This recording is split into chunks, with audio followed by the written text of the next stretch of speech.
Hi there, it's Dr. Mary Barbera here for our 13th day in a row of Facebook and YouTube Lives. So welcome if this is your first time here or if you are watching the replay, whatever your situation is, if you can let me know where you're viewing from. Just put your city and state, country, whatever you're comfortable with. And then if this is your first time seeing me, you can put the number 1. If you've seen me many times, you can kind of guess how many times you've seen me. So let me get Olenia, probably not saying that right. Hello and thanks. It's good to see you. And she is from Massachusetts. Excellent. All right, I'm going to get my Facebook friends in and we will get rolling. Tonight is all about sleep and 3 ways to improve sleep. So I am your host, Dr. Mary Barbera, and I am the author of a brand new book coming out in just 2 weeks called Turn Autism Around, an action guide for parents of young children with early signs of autism. If you are joining me or watching the replay, if you can put the city and state you're viewing from, and if this is your first time seeing me, you can put the number 1. Otherwise, you can guess how many times you've seen me. If it's many, dozens, hundreds, whatever it is. Lula is here, and he or she has been here most of the nights, if not all of the nights. This is our 13th Facebook Live in a row. I'm committed to doing live sessions every day in March in anticipation for my book coming out March 30th. So this is day 13. Tina Jones is here. She's been here most of the nights too. She's from New York. We have Natasha from South Wales. First time. Tina's been watching 5 times now.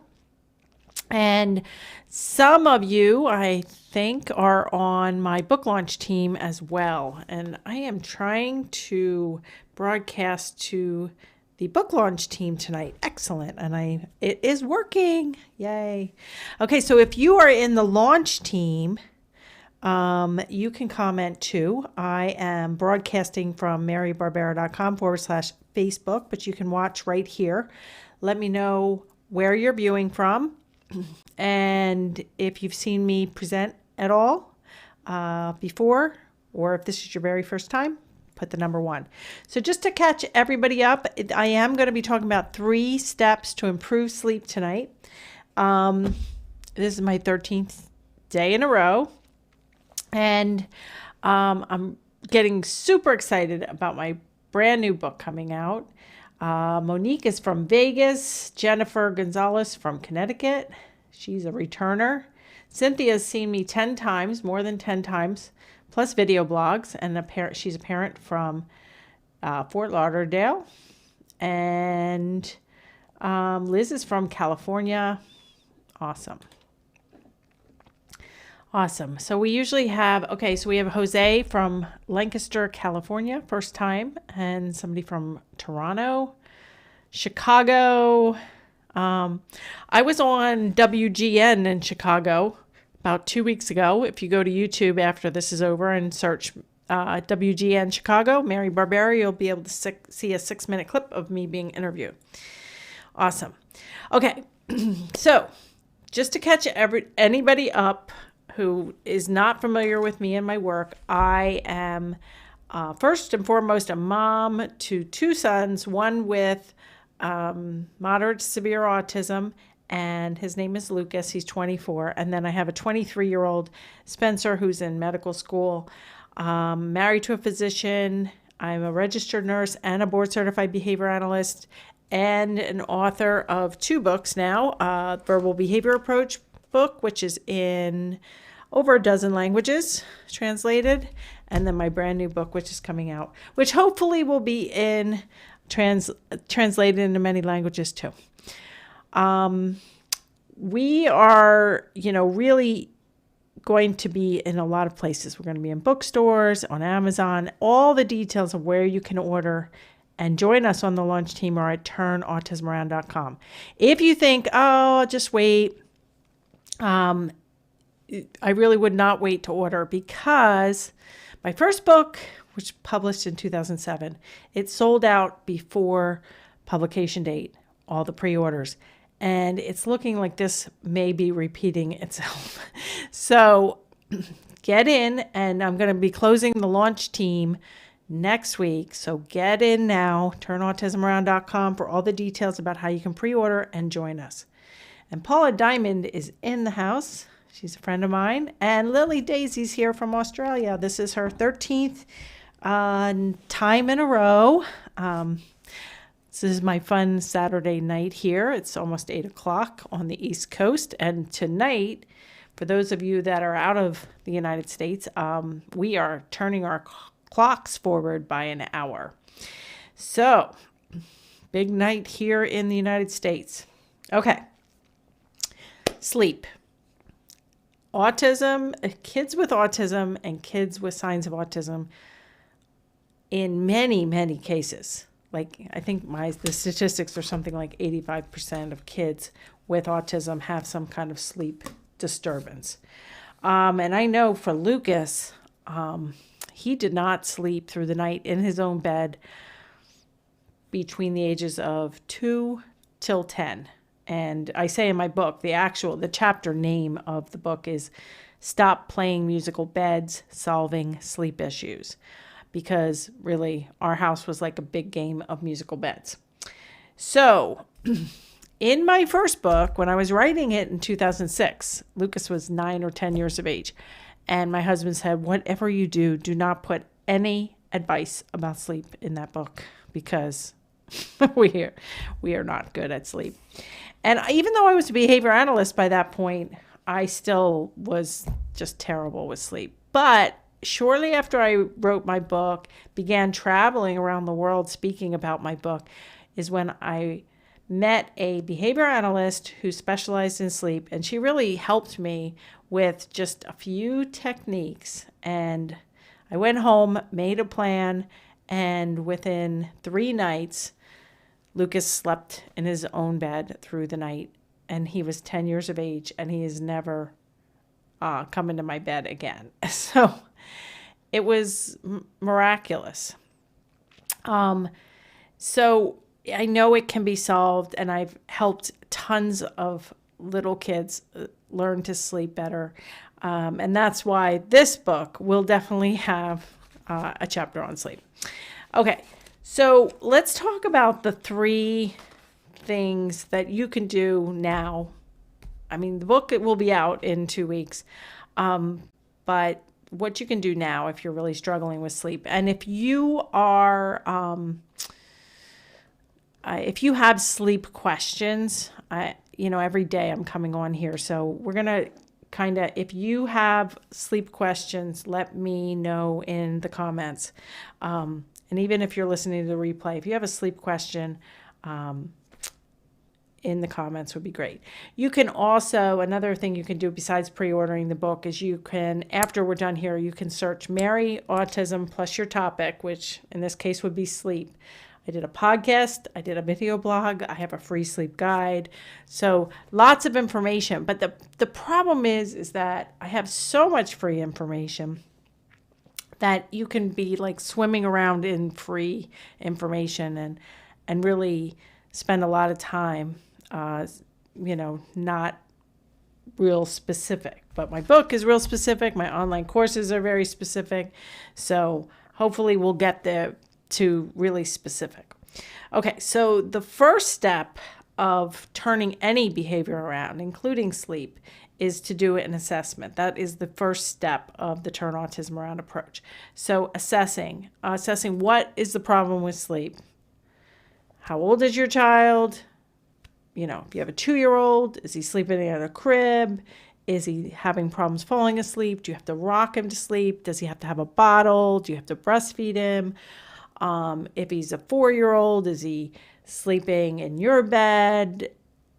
Is he starting out in his bed and is he crying? Is he waking up in the middle of the night? Is he waking up at 5 in the morning and you want him to sleep till 7 in the morning? What are the issues with sleep? And some of that is age and ability level too. And that's why throughout the book and in my online courses, we're not specifically focusing on sleep only. We're focusing on language, reducing tantrums, getting sleep better, getting feeding better. We're looking at the whole child. So we do have a one-page assessment, which I went over on one of the lives. That's a chapter in my book. But there's also sleep assessments in here, which you're going to be able to get the book, but you'll also be able to download PDFs, all going to be available at turnautismaround.com. So assessment is first, really seeing where your problems lie. And step number 2 that you can take is planning, which is the second step of the Turn Autism Around approach. And planning can include things like, I think a big problem I see with kids that don't sleep through the night in their own bed is, especially little kids, is that they nap. And if they nap, it kind of resets their clock. And so it's a problem, right? If you're napping at 3 to 5 p.m. and then, your parents want you to go to bed at 9 p.m., so I would seriously, when you're planning on how to tackle sleep, definitely look at naps. You can also look at your current bedtime routine. If you want it to be consistent.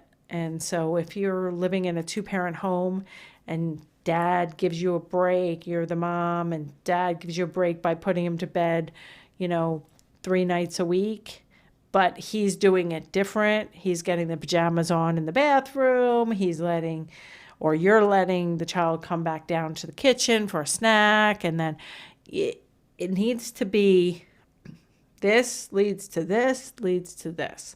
So Lucas's bedtime routine still, he charges his iPhone, his iPod Touch and his headphones and his iPad. He charges everything. He puts his wallet out of his pocket into his dish. He charges everything. Then he comes to the kitchen. He gets his medication.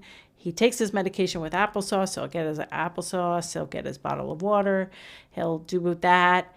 Then he goes upstairs, and his bedtime routine is such that he turns the shower on, takes his clothes off, step by step. Doesn't matter who is supervising the shower. The same steps go every night. So that's part of the planning, is really looking at, and my advice, and this is just informational purposes only, I don't know your child. I'm not really giving advice. I'm giving you strategies to think about. And the whole book and my online courses, everything is informational purposes only. But based on my situation and my background and with thousands of kids that I've helped, is I would say if you're going to give a bath at night or a shower at night, brush teeth, and then the next step is to go to bed. Returning to the kitchen or the family room to watch TV at that point is just usually a recipe for disaster. Then children tend to fall asleep on the sofa, and then the routine gets to be where somebody's got to carry the child up. That's not a good long-term solution. So tackle naps, write down your bedtime routine, and stop coming back to family room or kitchen after jammies are on. So those are a couple of the things you have to think about with planning. Some kids, you want to check with your doctor, but some kids do not require, but some kids do better with supplements like melatonin. Some kids, it backfires and they have nightmares. But a lot of times if you tackle the naps and either get rid of the naps or make them shorter and earlier in the day, you'll have a better time at night. Just like if you stop, last night we did feeding. If you stop the child from grazing and filling up on calorie-filled drinks, they're going to be hungrier when they sit down to actually eat. Same thing with sleep. They're going to be more tired if they had a long day with no nap or just a short early nap. So those are the 2 steps. And then the third step to the Turn Autism Around approach is to teach or intervene. And that's where you would implement the plan. You would implement the new situation where you're going step by step. You would implement potentially a strong reinforcer in the morning for sleeping in your own bed.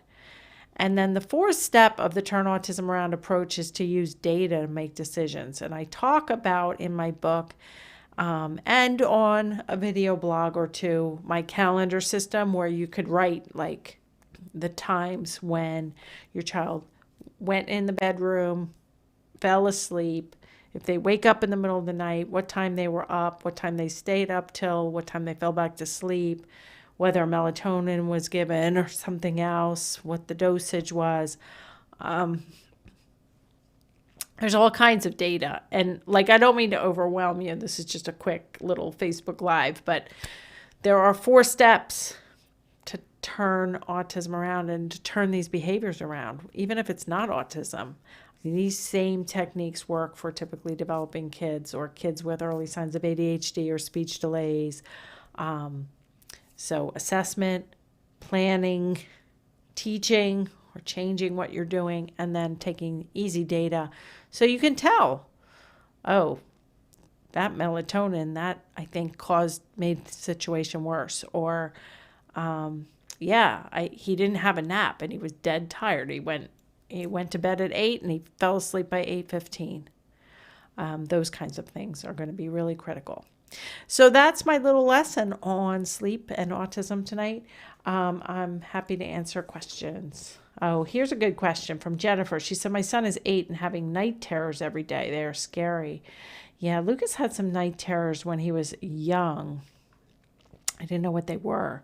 I would look at nutritional things with somebody having night terrors. I would look at going to the doctor, getting blood work drawn,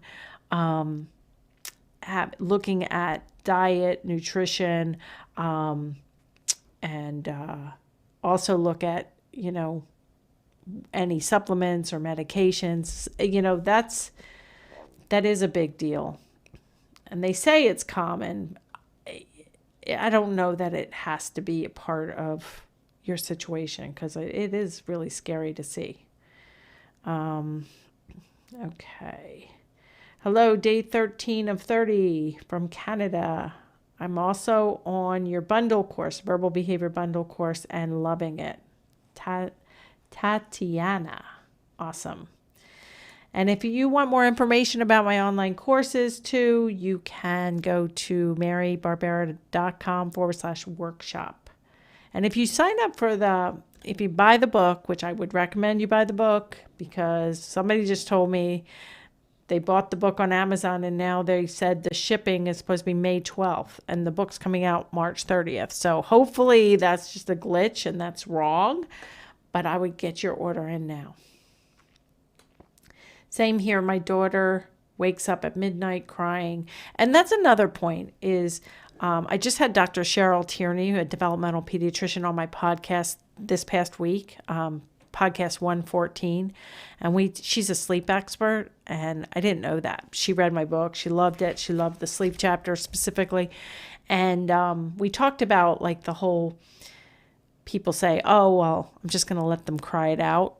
Crying it out in terms of sleep or any kind of behavior is not recommended.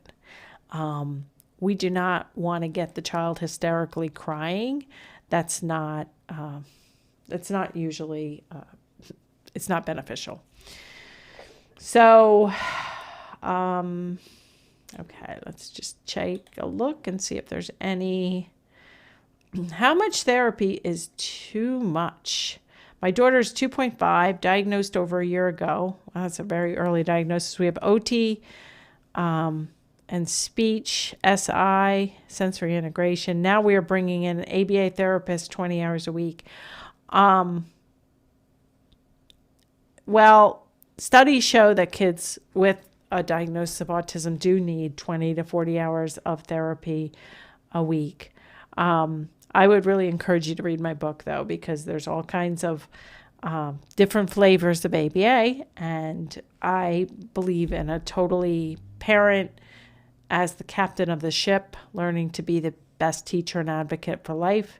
So I don't think that sounds like too much, but if it's if the ABA therapist or company comes in and they are using escape extinction and different things, it could really make a mess of things. So you really want to know what you're getting into. Any tips for a 4-year-old who doesn't sleep without feeling one of us next to her? Well, it does involve assessment and planning and a reinforcement in the morning, and maybe a body pillow or a big stuffed animal or something like that. But the key is that if you're currently laying down with her so that she's falling asleep, then you're gonna be stuck staying there, or when she wakes up and you're not there. So some of the things you might want to do is sit on the side of the bed so she doesn't feel your body next to her. So she's falling asleep eventually by herself, and she's getting used to it. But it's a gradual shaping process. It'll take some time. My 4-year-old daughter has never slept alone. She needs to feel me. And Lucas never slept in his own bed through the night until he was 10, until I did these 3 interventions, which I put in this chapter. And I don't mean to hide that from you, but you kind of need to know all of the things before you go doing that. I mean, I had years as a behavior analyst, and so you just want to use your assessment tools and your planning so that you don't have a lot of false starts and just chasing your tail. Amanda said, I've been watching you for a year. Excellent. I recently, last 2 nights, tried the special cookie on my 5-year-old. We were desperate. She does fall asleep well with me in bed. She wakes for me to come back in her room, and it's time to party to her. Oh, she wants to have a party. The special cookie works, but I'm afraid that she is still exhausted. So are we, after many years of being woken for hours? How can we best get her rested even better?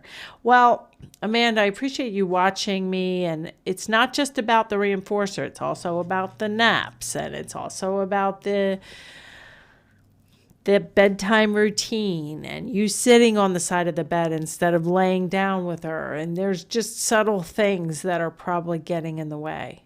And so I would, if you haven't downloaded my pre-sleep guide, your name sounds familiar. You might be in my online courses. If you are, we have the sleep bonus videos in there, and we can help you. And then my book will come out, and hopefully that will help some too. 4 hours from their wake time in the morning and 5 hours after they wake up from nap. Liquid melatonin half dose before nap to keep them on a schedule worked for our daughter. She's 2.5. Yeah, I had a client that I talk about in the sleep chapter, Max, who his mom gave him a little melatonin even for naps.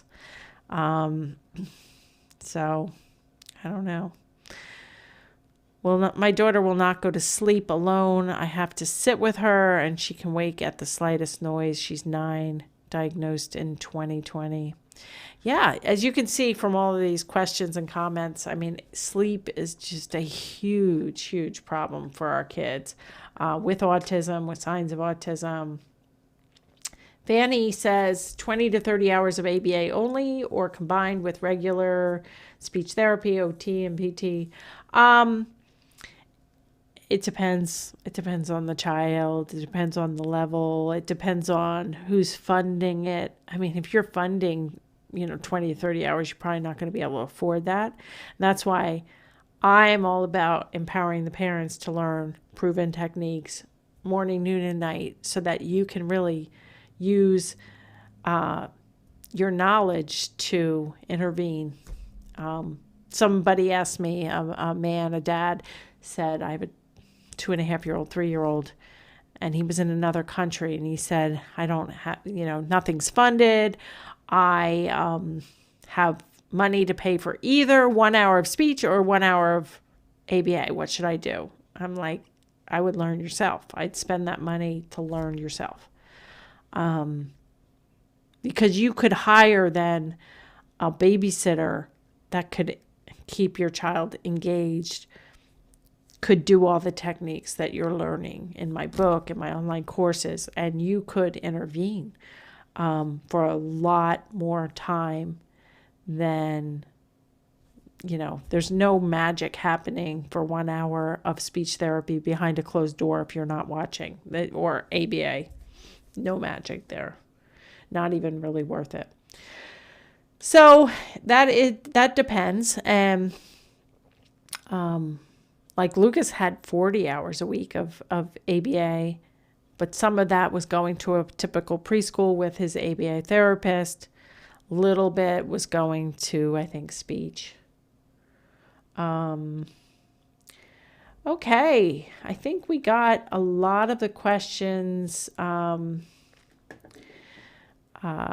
covered, and